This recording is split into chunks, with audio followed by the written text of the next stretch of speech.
En el nombre del Padre, y del Hijo, y del Espíritu Santo. Amén. Queridos hermanos, ya hemos dicho que el reino de Dios consiste exactamente en vivir en la divina voluntad. Luisa habla a menudo del reino de Dios que se ha de cumplir, que va a venir. Luisa pide diciendo que el querer divino venga a reinar. Y con toda evidencia eso significa, primero, que el reino de Dios es que su voluntad se cumpla. Segundo, que la voluntad del Padre ha establecido su reino en la santísima humanidad de Jesucristo, dándole todos sus atributos y derechos divinos. Tercero, que todo lo que Jesús posee en su adorable humanidad quiere darlo a su cuerpo místico. Las palabras así en la tierra como en el cielo, en Jesús y María, son perfecta realidad. Como es en el Padre, así es en el Hijo. Por eso, mientras que Jesús y María vivían en la tierra, el reino de Dios estaba en la tierra. Pero en nosotros esas palabras tienen que ser un deseo ardiente, una invocación incesante, porque son una promesa divina en espera del triunfo definitivo de su reino en nosotros. San Agustín dice: hágase en la Iglesia como en nuestro Señor Jesucristo, hágase en la esposa que es su prometida, como en el esposo que ha cumplido la voluntad del Padre. Cuarto, esta promesa divina del reino todavía se tiene que cumplir en la tierra, de la forma como se cumple ya en el cielo, lo cual supone dos cosas: que no sólo hemos de ir al reino de Dios después de la muerte, sino que el reino de Dios todavía tiene que venir en el tiempo histórico de la Iglesia, y no puede acabarse el mundo, es decir, la historia, sin que antes tenga su pleno cumplimiento. Se trata del restablecimiento del orden de la creación como era antes del pecado, y que el reino de la divina voluntad, después de que desapareció de la tierra con el pecado de Adán, todavía no ha venido, porque no hay que confundirlo con el reino de la redención o con la Iglesia. Y quinto, este reino que la Iglesia invoca incesantemente en el Padre Nuestro respecto a la redención y a la Iglesia es como el fruto respecto al árbol. Esencialmente ya está presente en el árbol desde el principio, desde que fue plantado. El árbol fue plantado, es cultivado y crece, se cubre de hojas y de flores, pero todo eso tiende como finalidad al tiempo de los frutos. Así la redención, los sacramentos, la Iglesia y toda la obra del Espíritu Santo en ella tienen como fin el reino de la divina voluntad. Luisa vivió toda una vida en cama, en los más extraños y misteriosos sufrimientos, de los que ella da cuenta en una forma minuciosa y conmovedora. Por eso parece bastante lógico que su pensamiento corra a menudo a la pasión de su amado Señor, con una profundidad de comprensión y una intensidad extraordinaria de participación afectiva. Toda su vida fue una inmolación por amor a Jesús y a sus hermanos pecadores, un estado de víctima en favor de la Iglesia. Pero ahora la pregunta es: todo ese indecible sufrimiento de Jesús y suyo, ¿qué tiene que ver con su visión de vivir en el divino querer, del reino de la divina voluntad? Nos habríamos imaginado simplemente una actitud de resignación, de obediencia hasta la muerte y muerte de cruz, un abandono ante la voluntad de Dios, un fiat, por así decir, de sumisión, de consentimiento incondicional, un fiat pasivo ante Dios. Por el contrario, su espiritualidad, que surge como la aurora y eclipsa todo lo demás, de la cual en un determinado momento se convence que no es sólo para ella, sino que la tiene para ofrecérsela a todos, es ese entrar o fundirse en la voluntad de Dios, es ese sustituir en cada cosa su voluntad con la voluntad divina y hacerla suya, y por consiguiente es un fiat que ya no es el suyo humano ante Dios, sino el mismo fiat omnipotente y eterno de Dios, que lo hace suyo, y que no es en modo alguno una respuesta pasiva, sino una participación activa y consciente, cada vez más consciente en todo lo que hace el fiat o querer divino, en todas sus obras, en el acto eterno de su vida. Luisa es invitada a obrar como Jesús en su querer, y el Señor le dice: ven en mi voluntad para hacer lo que hago yo. Y le dice: ahora, queriendo que estés conmigo en mi querer, quiero tu acto continuo. Y así todo lo que Luisa siente y hace es la vida de Jesús, que él repite en ella. Todo lo cual no es algo reservado solamente a Luisa. Jesús está esperando que las criaturas vengan a vivir en su querer y que repitan en su voluntad lo que él ha hecho. Parecería casi como si en Luisa hubiera dos personas, como dos espiritualidades distintas, si bien íntimamente relacionadas, como dos mundos, como dos realidades tan grandes que se nos escapan. Una, por así decir, parece más a nuestro alcance, al menos para darnos una idea, la que habla de obediencia, de la cruz, de las virtudes, pero luego está la otra, la del vivir en la divina voluntad. Son las dos vocaciones o misiones de Luisa. La primera como víctima, con Jesús en la obra de la redención, y la otra que Jesús le presenta después como la depositaria de las verdades sobre la divina voluntad, como quien ha sido puesta por Jesús a la cabeza de la nueva generación suspirada, que tendrá todo en común con él, la divina voluntad como vida.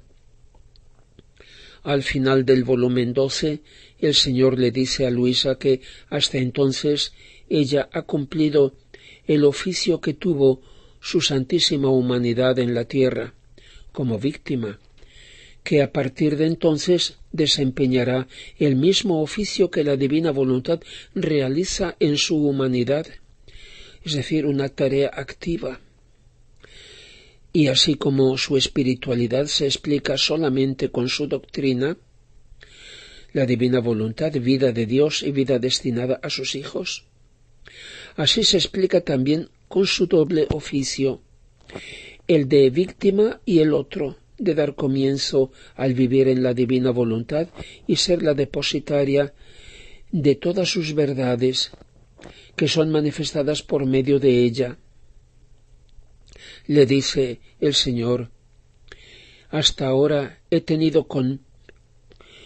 tenido conmigo para aplacar mi justicia e impedir que castigos más duros llovieran sobre la tierra. Ahora quiero que tú, conmigo, en mi querer, te ocupes en preparar la era de mi voluntad. A medida que te adentrarás en el camino de mi querer, se formará el arco iris de la paz, que formará el eslabón de unión entre la voluntad divina y la humana, gracias al cual tendrá vida mi voluntad en la tierra, y empezará a ser escuchada la oración mía y de toda la Iglesia: venga tu reino y hágase tu voluntad, así en la tierra como en el cielo.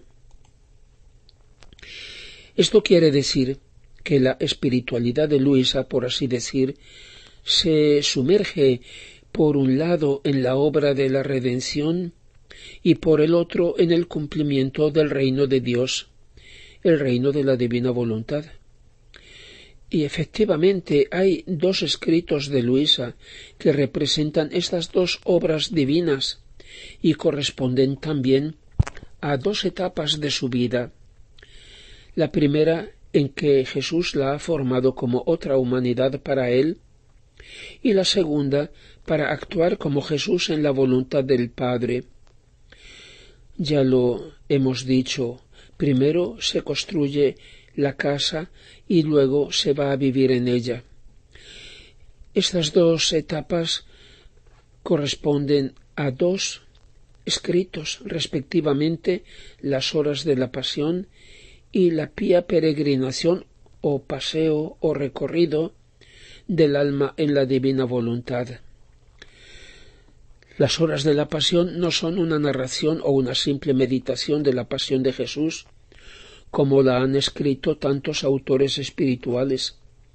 Son oración, son como un gimnasio o una escuela de vida en que nos unimos a Jesús para aprender a hacer con Él y como Él lo que Él interiormente hacía por nuestra redención.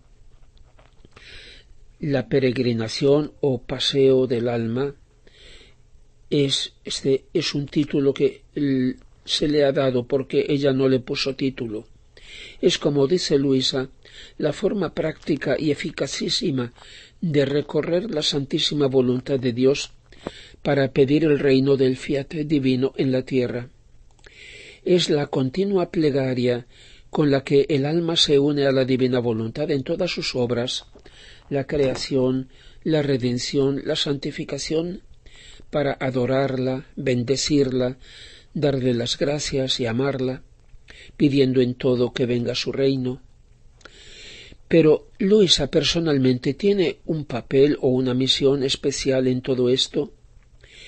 Mi respuesta a esta pregunta no pretende ser superior a la que la Santa Iglesia dará un día, sino tan solo la que resulta de la lectura de sus escritos.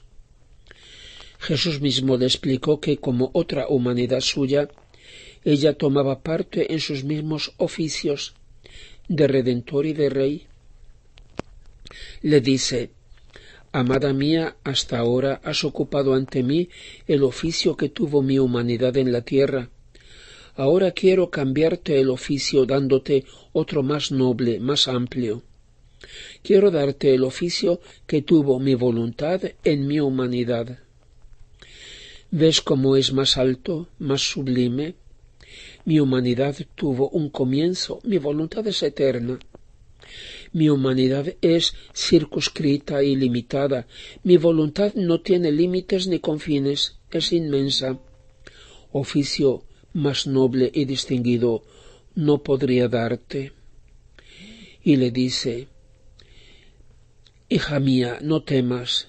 ¿No te acuerdas que ocupas dos oficios, uno de víctima y el otro oficio más grande, vivir en mi querer, para restituirme la gloria completa de toda la creación?»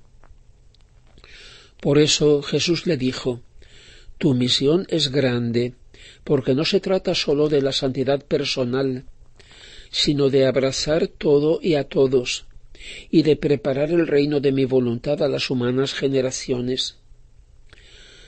San Aníbal María de Francia escribió de ella: «Nuestro Señor, que de siglo en siglo aumenta cada vez más las maravillas de su amor, parece que de esta Virgen, que Él llama la más pequeña que haya encontrado en la tierra, desprovista de toda instrucción, ha querido formar un instrumento idóneo para una misión tan sublime que ninguna otra se le puede comparar, es decir, el triunfo de la divina voluntad en el mundo entero, de acuerdo con lo que se dice en el Pater Noster: «Fiat voluntas tua sicut in cielo et in terra».